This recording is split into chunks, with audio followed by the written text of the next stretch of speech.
Let's talk about the muscular system. We find three types of muscle in the body: skeletal muscle, which is attached to bone; cardiac muscle, which is the heart muscle, otherwise known as the myocardium; and smooth muscle, which lines the walls of hollow organs and blood vessels.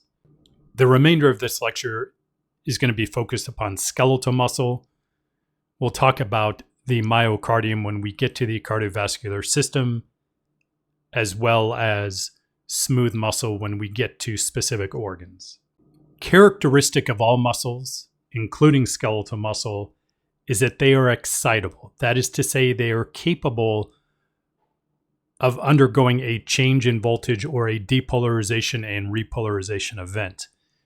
And for that reason, it baffles me why textbooks put the muscular system ahead of the nervous system. Certainly, maybe not all of them do that, but a number of them do. And to me, it seems pertinent to be able to discuss excitability of cells like we see in the nervous system before we move on to the muscular system. And to that end, the nervous system is going to be a huge influence on the contraction of muscle. And contraction is the other major characteristic of muscles, where muscles generate tension or force.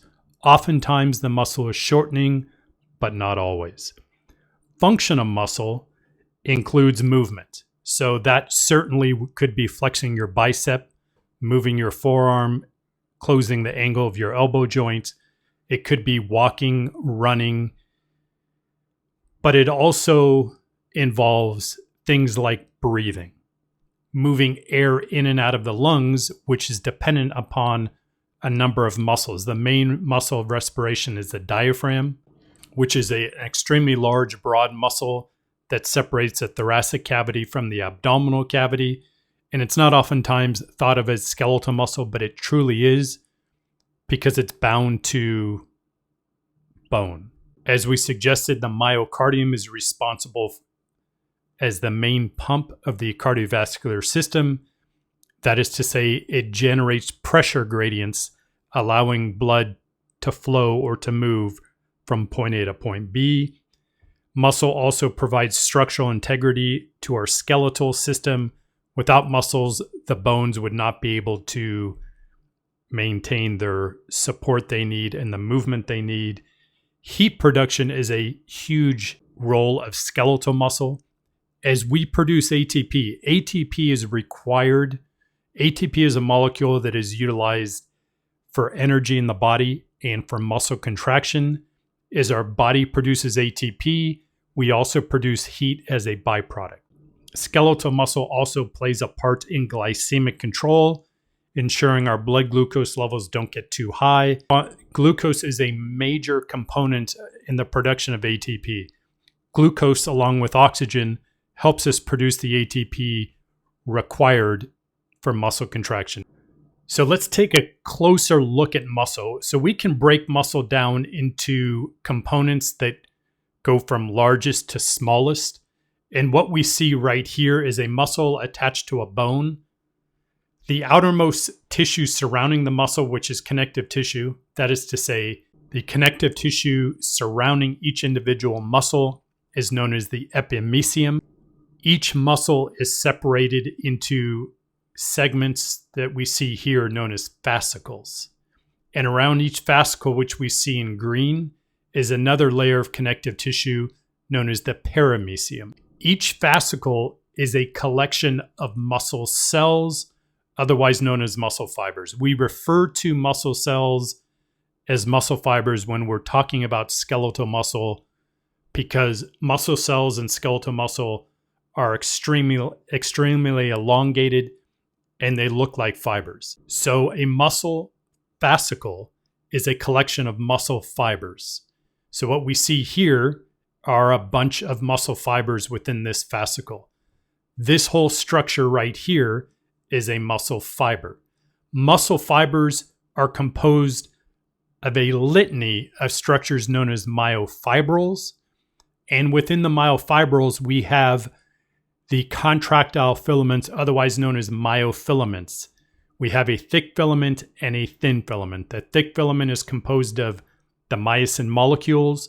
The thin filament is composed of the actin molecules. So in this slide, all I'm showing is what I just discussed, showing from largest to smallest, epimysium to muscle to paramysium to fascicles, endomysium, muscle fiber, myofibrils composed of myofilaments.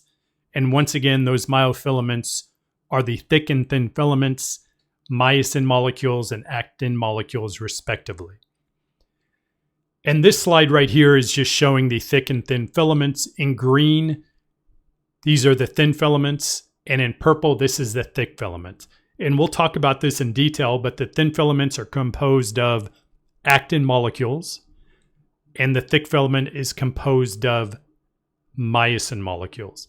In blue and in orange here, we have two regulatory proteins. In blue is a regulatory protein known as tropomyosin. In orange is the regulatory protein troponin. And we'll talk about those in detail. Skeletal muscle fibers have nomenclature specific to them. They have terminology that means the same thing as we've talked about in other cells. That is to say, this whole structure here is a muscle cell or muscle fiber. And in purple right here is the cell membrane. The cell membrane in skeletal muscle is known as the sarcolemma. The cytoplasm of the cell, that is the space within the sarcolemma or within the plasma membrane, is known as the sarcoplasm. So we have the sarcolemma and the sarcoplasm. We have an organelle within skeletal muscle and within cardiac muscle known as the sarcoplasmic reticulum. And this is analogous to the smooth endoplasmic reticulum. The role of the sarcoplasmic reticulum is to store calcium, which is an extremely important ion in muscle contraction in all types of muscle. Certainly, we're going to have the thick and thin filaments, thick and thin filaments, myosin and actin. In skeletal muscle, we find a lot of glycogen, which we see right here in green. Glycogen is the storage form of glucose, and we need a lot of glucose for muscle contraction, so that is why it is stored in skeletal muscle, in addition to other places in the body like the liver.